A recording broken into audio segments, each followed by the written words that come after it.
Welcome back to the basement, kiddies. Sugar Pants coming back at you with another grimy gift from the underground. 1984's The Mutilator. A nasty little nugget about a group of teenagers, blah, blah, blah, blah, blah, blah. Look, it's an 80s slasher. You've heard the setup 1,000 times and you know exactly what this movie's gonna be about. But that doesn't mean it won't be entertaining, because this one's pretty grisly at times. So what exactly are we going to get on this fall break? Saddle up that sleaze docket and let's find out. We have 7 dead bodies. 3 more if you count Dad's fantasies of murdering his son. 19 cups blood. 2 naked breasts. 1 gunshot to the back. 1 drowning. 1 outboard motor to the chest.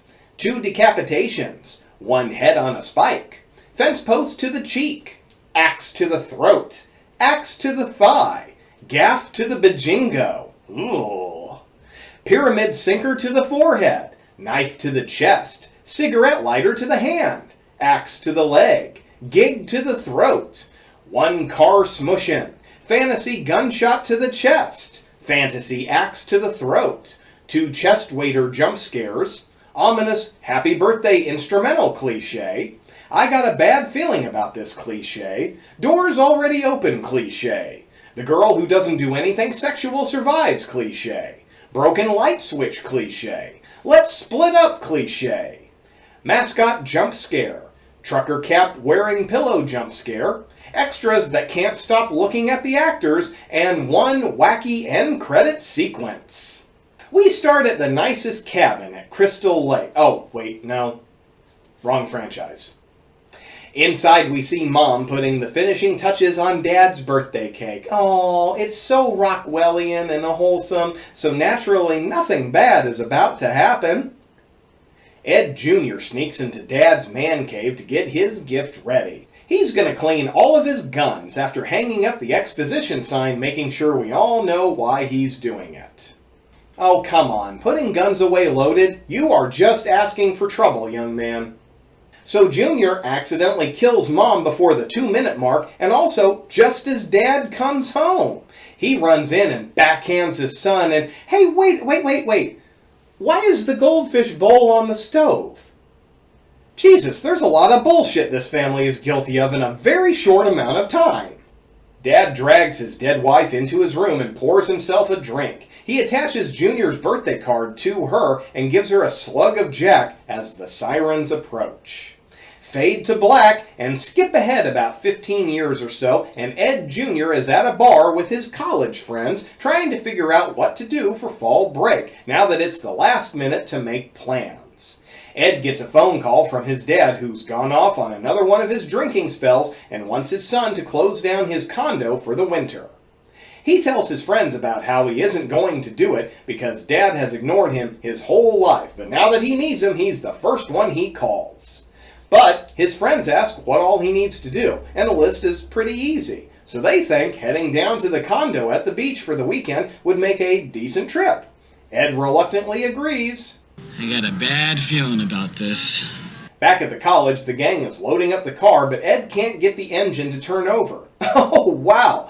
You mean we're going to set up the junker car before the killer starts killing people? See, writers, now it won't seem fucking stupid later on when they need it to start, and it doesn't. This is called establishing. And you should all fucking get better at this for your own goddamn movies. Finally, the car starts up, and we're suddenly kicking off an episode of Full House on ABC's TGIF lineup. We're going on now. A fall break, walking hand in hand in the moonlight. We'll breathe the sweet salt air. I swear we'll never part. Nearly 90 seconds of a driving montage with that stupid, catchy-ass song, and our crew is forced into a pit stop to check on the smoking engine. Ralph goes inside to get himself a 6-pack of Natty Light. You know, for 6 people, for a 4-day weekend. When he goes to the counter to pay, he notices the senior citizen discount and complains that it's discrimination. Oh, white college boy gonna lecture the old black store owner what discrimination is in 1984? Thinking he's being slick, Ralph says if the owner gives him the discount, he'll go buy a second 6-pack, and the old man agrees. Ralph runs out with his discount beer and feels pretty good. Another one of those smart-ass college kids talking themselves into buying 2 six-packs instead of 1. Yep. And it's back to the theme song again for another minute 40. I can hardly wait to head for the dunes. But that takes us all the way to the condo. Ed goes to throw Ralph the keys to unlock the door, but it's standing wide open. Ed checks it out and doesn't think much of it. Inside they find dozens of empty bottles, and Ed just assumes his dad had a long bender weekend with his buddies. Pam says they should call the cops just in case, but Ed says there aren't any cops. Or rather, there aren't any local cops. Since the property is on an island, it's up to the mainland sheriff's department to do the job. Pam still insists, but Ed says nothing's missing. They open the blinds and the gang sees all of Dad's trophies, showing off that he's quite the accomplished hunter. Then comes a bloody photograph of someone Dad ran over with his ski boat. Accidentally, of course. Sue picks up a gnarly, giant hook and asks what it is. Ed tells her it's a gaff, but more specifically, it's Chekhov's gaff. Oh, you don't know what that is? Well, let me enlighten you. From Wikipedia, Chekhov's gun, also known as Chekhov's rifle, is a dramatic principle that states that every element in a story must be necessary and irrelevant elements should be removed. Basically, it can be boiled down to the idea that if you show a gun in your play, that gun must be fired at some point later in the story. And a lot of movies use this idea as clunky foreshadowing, or ignore the concept to make red herrings. Why is it named Chekhov's gun? Because the idea is attributed to Anton Chekhov in letters written concerning details in his colleagues' plays. If you say in the first chapter that there is a rifle hanging on the wall, in the second or third chapter it absolutely must go off. If it's not going to be fired, it shouldn't be hanging there. Nuclear vessels. And now that I've included the educational portion of the show, back to the dumb college kids and the slaughter they're about to endure. Ed then shows off the girl his dad caught. Sue asks how he knows it's a girl, and Ed says when his dad caught the shark, he cut it open and a couple dozen baby sharks fell out. But every story he tells, he seems to speak with more and more reverence towards his old man. Finally, he gets to the night his dad and his buddies threw pyramid sinkers at the wall, and the one that actually stuck. His dad was so proud of it, he nailed a picture frame around his winning shot, and everyone else's face is the right expression after hearing the story. Everyone moves up to the bedrooms and starts unpacking, but downstairs in the garage, someone's beginning to wake up from their booze nap. Back upstairs, one of the girls knocks a mask off the wall, and we hear about its history too. Apparently, it's the Mayan rain god Chak. Hang on. Huh! That's real too. Boy, this is shaping up to be one of my more educational videos. We're learning a lot with this one. Ed says his dad probably stole it during his trip to the Yucatan. He then goes on about how the mask was worn during ritual sacrifices of virgins. Ralph then jokes that that shouldn't be a problem, then nods way too heavily at Pam. And by slasher movie tropes, I guess that means Pam the Virgin is gonna be our final girl? Finally, Pam asks about the empty display behind the couch, and Ed says that's where his dad kept his battle axe. The ladies are concerned that it's missing, but Ed is certain his dad just took it with him when he left. Pam again insists that Ed report it to the police, and he says tomorrow they'll look for a phone and call it in. See, now isn't all this set up nice? No phone to call the non-existent cops, and a clunker car that's already had engine trouble more than once. This kind of shit really pays off in dividends later on, when in a lot of movies the audience is just rolling their eyes at the stupid teens. In this one, they're at least trying to give reasons as to why the simple solutions won't be possible later on. The audience gets to see the battle axe's whereabouts right away. Old Dad is holding it in his arms as he sleeps. Much different than the battle axe he used to sleep with, am I right? In the kitchen, Mike is getting awful grabby with Linda, and Pam starts setting up the fireplace. We get more of Dad sleeping with the old battle axe, only this time we get to see him dreaming about killing his child-age son several times. I assume being a kid in the dream suggests he's been thinking about killing his son for a while. Mike and Linda go to find someplace more private and end up snooping around the storage garage while Dad watches from the shadows. Linda reaches for the door Dad's hiding behind, but Pam calls out just in time to stop her, and the two go back upstairs. The gang has a nice dinner together, and Linda suggests they go walk along the beach to burn off some calories, and we get more of the fall break theme song before cutting to some heavy breathing from the tall grass. Everyone else is playing the most popular family fight instigator when Ralph suggests heading out to find the others. Mike and Linda find a murky, covered pool with a breaker box that plays the Cheers theme song when it's turned on.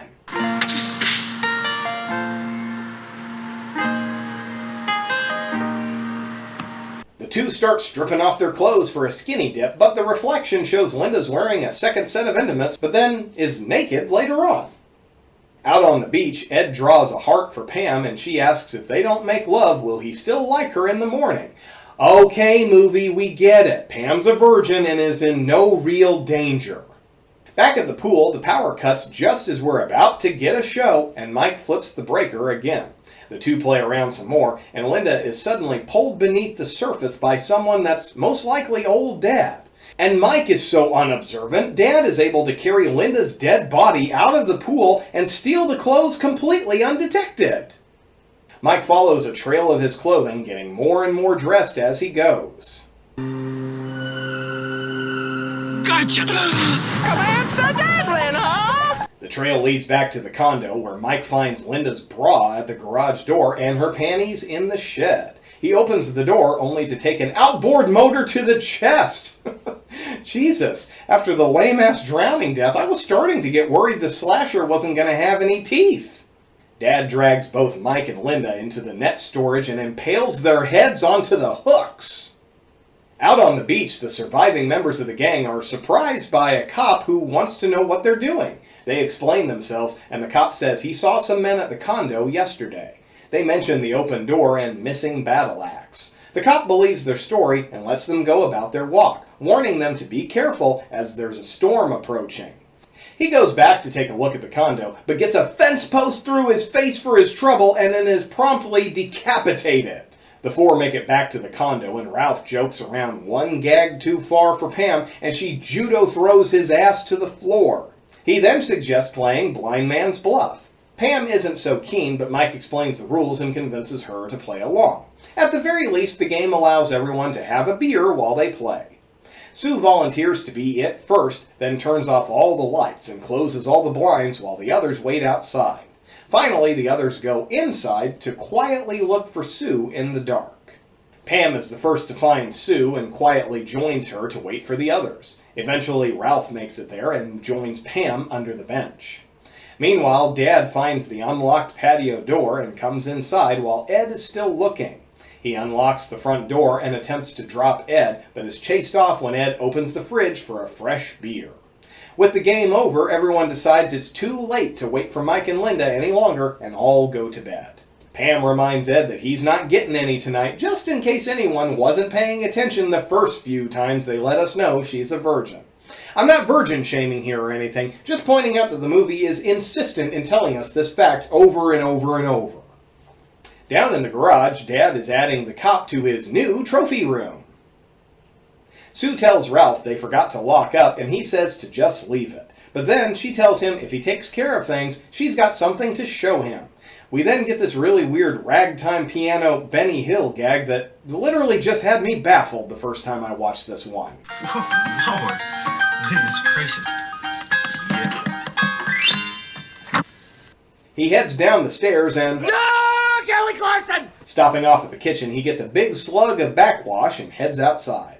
He goes to check on the garage, but none of the light switches are working. He apologizes for all of his prior tricks, but nothing gets any response. Then he finds Linda's panties on the door and chucks a pyramid sinker, sticking it to the door. He finally opens the door and immediately gets a gig shoved through his throat.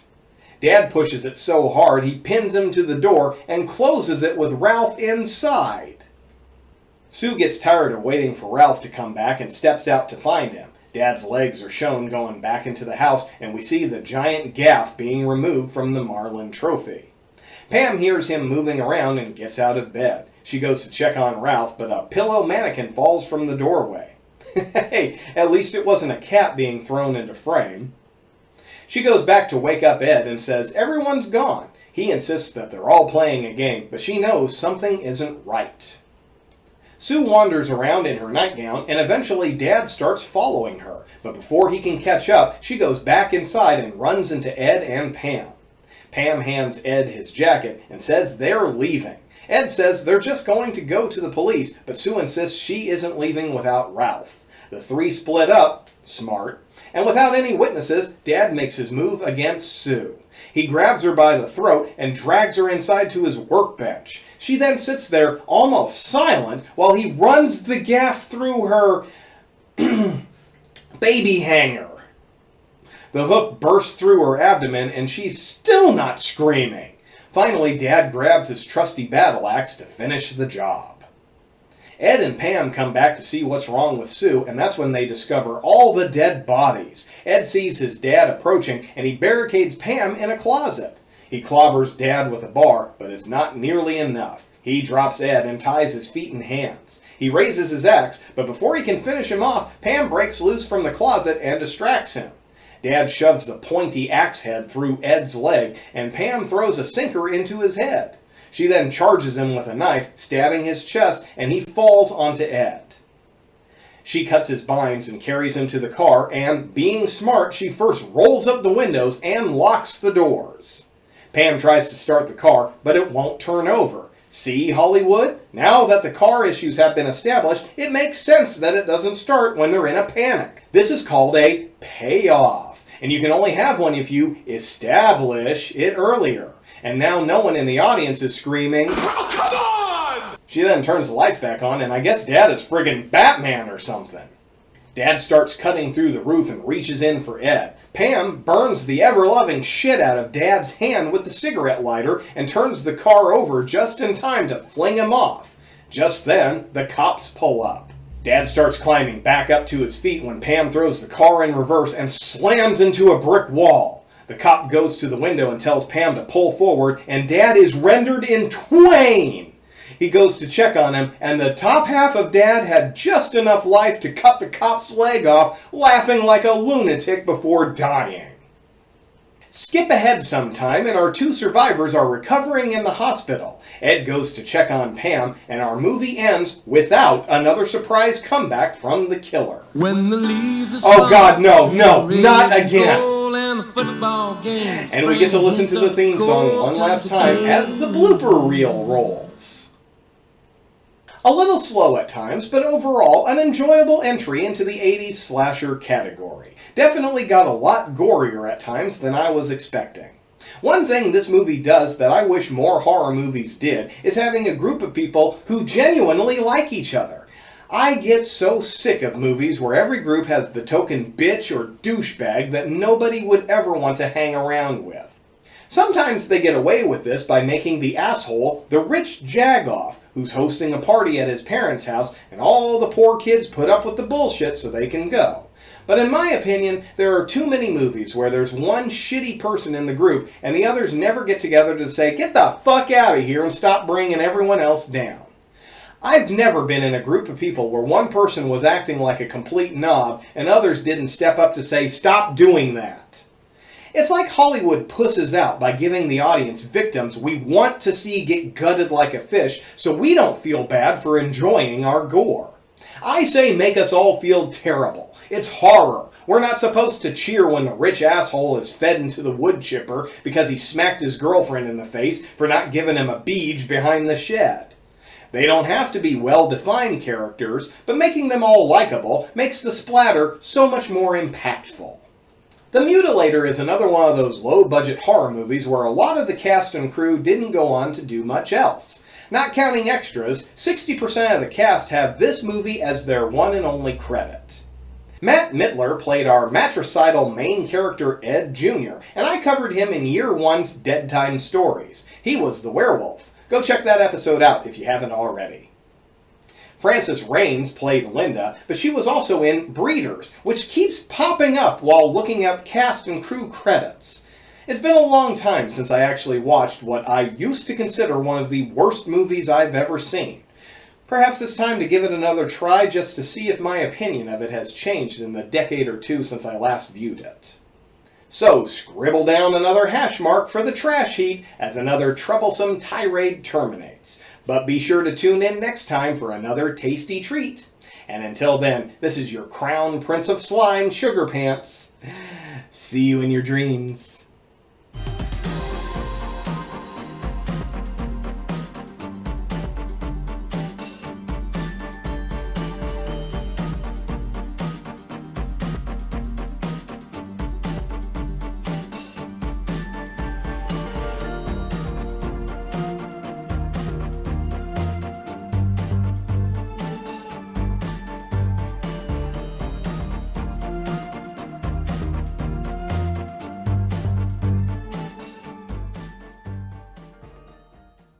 Tomorrow you'll say TGIF when Full House has their season premiere, Lost in Paradise. The plane! Then the comedy's Family Size. I told your mama she can move in with us. The premiere of Family Matters. Make way for the hottest guys on wheels, the season premiere of Perfect Strangers. Then it's wacky hijinks galore when a bunch of college kids are murdered on fall break. The new season begins for Full House, Family Matters, Perfect Strangers, and Fall Break tomorrow.